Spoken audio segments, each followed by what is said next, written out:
Welcome to the Cool Things Entrepreneurs Do podcast with your host, Tom Singer. In each episode, we explore the interesting lives of business leaders, entrepreneurs, solopreneurs, and others who have a healthy dose of the entrepreneurial spirit. It is time to explore something cool. Now, here is your host, Tom Singer. Hey, and welcome to another episode of Cool Things Entrepreneurs Do. Thank you so much for listening in to this show. I hope that today's episode is going to be one that gives you a little bit of inspiration. If you like the show, jump over to iTunes and leave a review. It makes my day just so much brighter when people go and say what it is that they like about the show. But the biggest request that I have from you is if you get value from listening to Cool Things Entrepreneurs Do, please make a point to tell a friend. You can do that in person.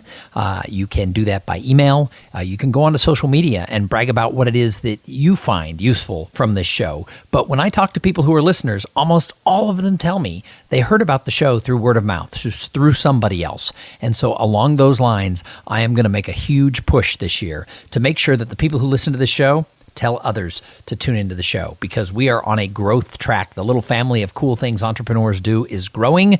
You can join us in the Facebook page. We have a Cool Things Entrepreneurs Do page.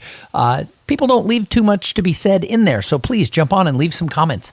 Start some conversations. This year is the year of growth for my business, and I want to be a conduit to help you do the same thing.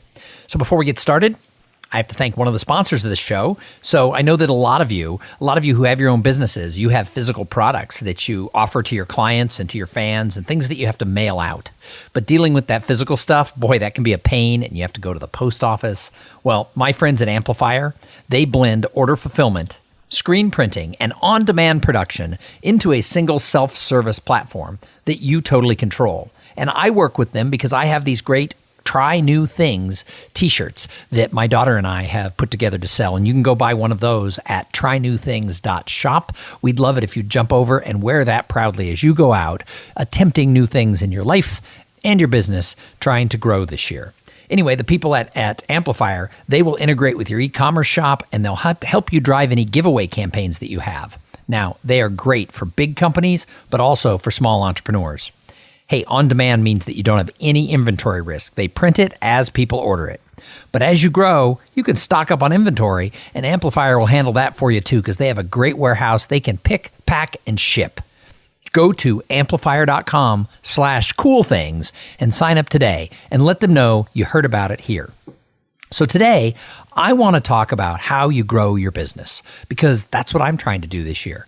I am coming up on my 10th anniversary working for myself. Now, I'm a solopreneur. I am the shop. I have a couple of vendors who I work with, and I've worked with some coaches and some other people. But really, when push comes to shove, I am a one-man business. And I like it that way. I don't want to have like a whole team. I like the people who I work with kind of on a fractional basis, but I don't need to have an entire company of people. I like having that freedom of working for myself. And I have grown this business year over year over year. With the exception of 2018, it was a little flat, maybe a little backwards. So that sparked a fire under my butt. And 2019 is all about growing my business. And a month into the year, I'm already starting to see some positives that are coming out of this strategy. So if you want to grow your business, I suggest that you have to be fired up. You have to be passionate about it. It has to become a really clear focus. And I just got back from a weekend event. So I attended an event called Findability University. A woman named Heather Lutzy. You can look her up online or reach out to me and I will make an introduction to you if you need to find this. She is an expert on search engine optimization and using your website, how you write for your website, how you position yourself as a thought leader, and then your social media, and how you tie it all together to actually let yourself be more findable. Now, I'll admit, I have not spent tens of thousands of dollars on my website, and to actually create these super pages that have this mix of design and SEO, it was out of my budget. And I think a lot of my friends who have small businesses and are one-man shop, we tend to have to do a lot of this ourselves, but the world's getting more complicated. And so part of my 2019 plan was I'm investing in learning. Now, I can't hire people to go do all this stuff for me because it's just, it's money after money after money. And when you're a small business, you've really got to watch what you're spending. But I decided I was going to invest in spending the weekend at Findability University. And I will tell you, I learned so much. Now, if you're a business person and you have a website and you talk to other business people who try to get found online, mean, you have some basic knowledge, but I really didn't know some minor details that really can make a difference. So it was a 2.5-day deal, and I took like 5 pages of notes, and I gave myself like 20 to-do items that each of them to kind of tweak up my findability, if you will, are going to take an hour to an hour and a half. And this weekend, I did a third of them already. I got home late Saturday night, but in the airport and on the airplane, and yesterday I did, about 7 hours worth of work. Now, I'll know in about a month if any of this has any actual effect, because it takes, they say, like 4 days to 4 weeks for Google to re-index things that you do to your site. And we live in this instant world, right? So I make some tweaks and I immediately want to search some keywords and see if I show up on the front page or maybe the second page. But the reality is that I'm going to have to learn to be a little patient about this. But I tell you about my spending my time there because I think it's really important that if you want to grow your business, you're going to have to look for areas where you're weak and try to find ways to strengthen that up. And that's why I went to this class. And I will tell you, I've attended a lot of seminars. This one was really good. And she and her team are great. If you don't want to do it yourself, you can hire them to work with you. So I'm giving her a big plug because I thought that the whole weekend was a huge success. And it ties directly in to sort of my plan to grow this business this year. I have 3 pieces to the plan, and that is I've grown the business all through word of mouth and referrals. So it's my network, it's my connections, it's past clients, it's people who've heard of me. That's where almost all my business has come from for a decade. Then there's sort of that outbound piece, and the outbound piece is really having a sales strategy. And I've actually hired someone to help push that forward because there's another area where I might have been coming up a little short, and I realized that you can't do it all yourself. So I hired somebody to help me with that. And then that third piece is that search engine optimization and findability. Can people find me when they're looking for the services that I offer? And sometimes, yeah, but probably not as much as they could. So I decided I was going to go learn, and I wasn't just going to learn, I was actually going to implement. So like I said, I wrote down 20 things that I have to do in the next couple of weeks, and I've so far gotten through like 7 of them. I am going to do all of them by probably the end of this week, and then I'm going to sit back and see what happens, and then I'll go make some tweaks where it is. So this whole idea around findability, that's part of my Grow My Business 2019 plan. So that was really, really sort of important to me on that, because I can't spend the money to hire everybody to go do all this stuff for me. So I have to get smarter. If I'm going to work better, I have to get smarter. And Heather had a great statement that has really resonated into my mind, and that is guessing is expensive. She said it a couple times during the seminar, and I was like, wow, there's a story of my life. How many times have you done that in your business where you've just assumed that something's the right thing to do, and then it doesn't work out and you've invested money or you've tried? So guessing is expensive. So an underlying theme I have moving forward is I'm not going to guess quite as much. I'm not going to make assumptions about what my clients want, and et cetera. So that's the first peak is findability, SEO. That's a big part of my new year. If you've been listening to the show lately, I did an episode at the end of December called Networking in 2019. And there's another one of sort of these legs to my table for this year. And that is that I'm going to get more involved. I'm going to try and meet more people face to face. I'm going to get back involved in the Austin business community here in Austin, Texas, where I live. I used to be really well networked when I worked for a law firm and a bank and a consulting firm. I was really well known around the tech community and the general business community. I volunteered. But once I started my own business, most of my work has been around the country.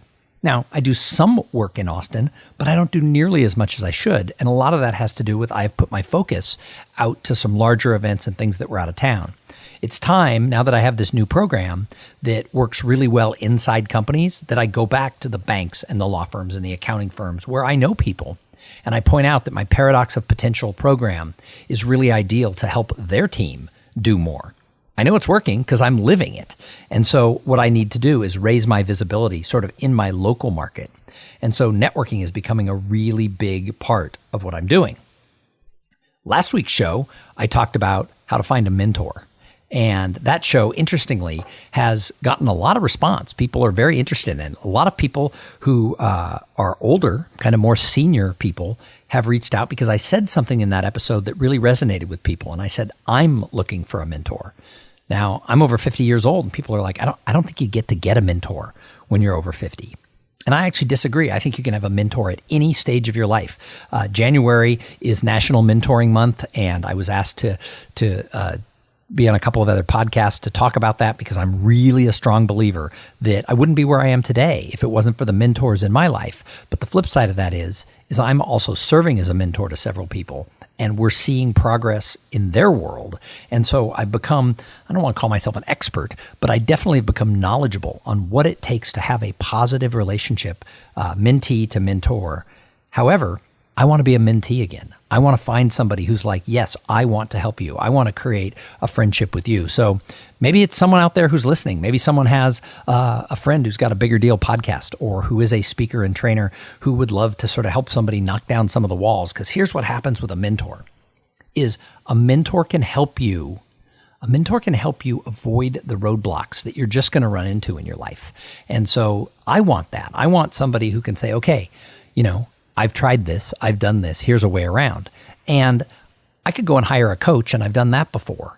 But the reality is I want someone where I have sort of an ongoing, mutually beneficial friendship with. The one thing I've discovered with most coaches is that they're great while you're paying them. And the second that payment stops, the friendship ends, or at least what most of it goes away. A friend of mine hired somebody for some marketing coaching, and she was really excited. She thought that he was really valuable. 2 days after their coaching agreement ended, she had a really quick question, something that tied back into something they had worked with over, a few months back. And she emailed him, asked him the question. He said, to answer that question, it'll take $500 because your coaching time has ended.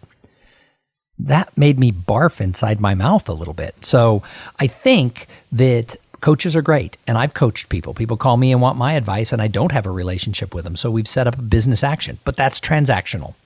I want something where there is that give and take friendship, where a mentor is there getting that joy from helping someone else succeed. I've had it before. I give it to other people, and I don't think that it's reserved just for the younger people. And I don't think my mentor has to be older than me. Maybe the mentor I seek is 35 years old. Today's younger generation are doing things way different than some of us older folks, so we can learn so much. So that's another leg to this is networking, connecting with people, and finding my own mentor. Another thing I'm going to do more of is ask for referrals. I started this episode by saying, hey, will you go tell some friends? Will you go onto LinkedIn and talk about cool things entrepreneurs do? I'm just going to make the ask. Now, I realize most of you who are listening will not do that, and that's totally okay. Maybe you don't like the show that much. Maybe you don't think your friends would care about a show called Cool Things Entrepreneurs Do, but it just takes a couple of people. And I have a friend who is a very successful realtor. He's been in the real estate business for, 15 years. His name's Chad Goldwasser, and he's been the highest of the high. He was the number one realtor in all of Keller Williams many years ago when he used to work in that organization. Then after some life things came along, his business kind of fell apart a little bit, and he has rebuilt it into a really strong and successful business. And one of the things, like when you call Chad and you get his voicemail, one of the things it said is, my business relies on referrals, or something like that. If you know anybody who's looking to buy or sell real estate, Pure Gold Realty, and his phone number. And I realized that if I don't tell people I need your help, many of you won't ever know. Many of my clients won't know. My friends and family don't know. So I'm putting asking for referrals way up on the top of my list, because even though that is how I built 10 years of my business, the truth is that I've always been a little bit scared to ask because I was afraid people would think I was needy or I wasn't successful. But when I look around at the people who are really crushing it, they're not scared to ask people for ideas.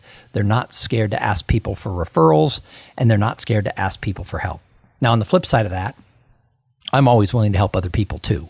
So if there's something that you think I can help you with, where I'm the person who can make the referral, at least make the ask. Maybe I can't, but at least make the ask. I'm never offended when people ask me for help. I already talked about the fact that I'm going to work really hard on making sure that I'm findable online. My outbound focus, I've got this wonderful salesperson who I think he's going to change my entire business. I'm committed to him for the long haul, and hopefully we can make some stuff happen. So I'm going to raise my game in 2019, but I can't do it alone.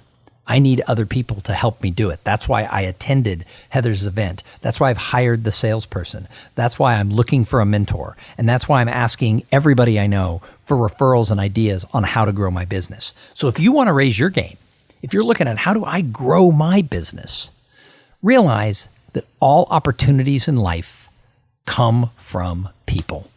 We can think all we want, that it's likes, links, shares, and follows and digital connections to these people. We can dream all along that it's coming up with some great idea or having some intellectual property or some system that outdoes everybody else. But I really think it comes down to the relationships that we have with people. And that's more than a click. And that's more than paying a transaction to a coach. That's finding people who really care about you and want to see you succeed. It's pulling the closest people around you, your husband, your wife, your best friends. It's pulling them into your inner circle and making sure that those people are there not only to help you, but are there to just be that foundation that keeps you sort of touched as you go through. So if you want to grow your business, follow my lead and get back to people. Because I'm a month into the year and I've been really focused on this and the actions that I've taken, the events that I've gone to, the calls that I've made. And I'm already starting to see that if I can keep the momentum I've had, that all of a sudden 2019 is going to be that record year. And I want you to come along for the ride. I want your company, I want your career to make 2019 that year that goes pop. Part of the way you can do that, keep listening to Cool Things Entrepreneurs Do, because I say it all the time. Success leaves clues. We're going to have some really great interviews coming up, especially in the next couple of weeks, because I've already recorded those. And they're with some really smart people who are going to share really good ideas. Before I let you go, let me thank Podfly, because they've been a sponsor of this show almost from the beginning. This episode is brought to you by Podfly Productions. They take the time and the headache out of creating your own podcast. And they do this by setting you up with the right equipment, training, and guidance to ensure that you're going to sound amazing. And they do all the heavy lifting and the technical work. And I've worked with them for 4.5 years. And I will tell you, they are one of the best vendors I have ever worked with at any time in any part of my career. They are great to work with. So if you want to start a podcast, and I know some of you do, jump over to podfly.net/coolthings and check out the offer that they have for the listeners of this show. So who's on board? Who wants to grow their business in 2019? Grow your business. I'll tell you what. Reach out to me. Send me an email at tom@tomsinger.com. If you want, I'll put together a Skype call for anybody who emails me and says, let's do the Skype call. Put something in the header of the email, the subject of the email that says cool things, let's call it Cool Things Skype call. And I'll set up a time, and whoever emails me in the next couple of weeks, we'll set up a time maybe in mid-February. And we'll just jump a bunch of people, even if it's just one person. We'll jump on a Skype call and we'll talk about what can we do to grow? Why are we stuck? What are the things that are keeping us from that gap between our potential and our results? Because we can't do it alone. And you never know who's going to be on a call like that. It might just be me. It might be 3 or 4 people. But maybe we have some sort of a bam, and somebody gives you an idea, and that changes your trajectory. So don't do this alone. Follow me on Twitter at Tom Singer or at Cool Podcast. Same thing, Instagram at Tom Singer. Leave comments. Let me know. I have a couple of people who follow the show who leave comments a lot. I'm starting to feel like I know who they are. I've never met them, but it's like I know that they know me through this show, and I'm realizing that that's, doesn't replace a relationship, but it can start to set up the things that put it in place to get people together. So, be one of those people who listens to the show, who reaches out to me and lets me know what's going on, because I really, really appreciate you. Thanks for listening to this episode. We're going to be back in a couple of days with an interview with somebody really, really cool, so you don't want to miss it. But in the meantime, go out there and try something new. In fact, if you're really into trying something new, go to trynewthings.shop, buy a shirt, and then go out and try that new thing wearing the really cool shirt from Cool Things Entrepreneurs Do. And while you're out there doing it, have a great day. Thank you for being part of the Cool Things Entrepreneurs Do podcast. Without your participation and listening to these conversations, there is no show. Connect with Tom at tomsinger.com and follow him on Twitter at tomsinger.